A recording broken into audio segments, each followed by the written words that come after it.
Ukarabela Sileka nentombi yakhe babeyojabula ngempela sonto yamagugu yango-2015 khathi behlasela ngowesilisa wadlwengula intombi yakhe ebukam. While we were there, then came this guy. I don't know where he came from.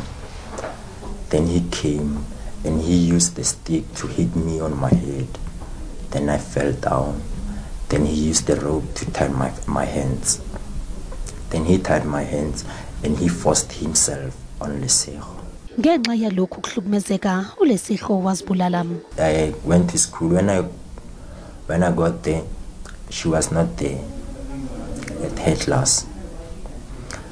By the break time, then I saw her mother at the school.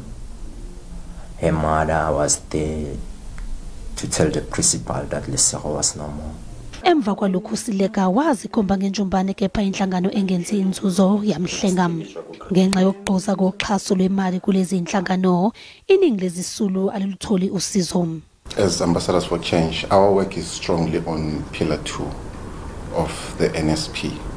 And when we look at the work that is being done by other civil society organizations like Ambassadors for Change, we are ill-resourced. We don't have enough resources to do the work to the maximum capacity that we can. Enye inhlangano engenzi inzuzo ithi ingqunqguthela ezayo yesibili yodlame olweyamene nobulili nokubulawa kwabantu bebulawa ngabahlekisana nabo.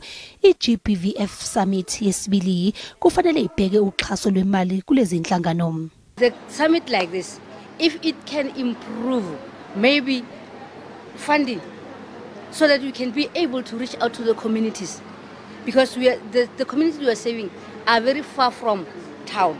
Summit like this, event like this are happening all the time. People are facilitating about GBV and F, but now the thing is, are we have an impact? Are we making an impact? We are only facilitating misusing finances of the government, but we don't see any impact happening in our communities. Ingqunqguthela iGBVF Summit izoqala kusasa ize iphele ngoLwesithathu eGoli.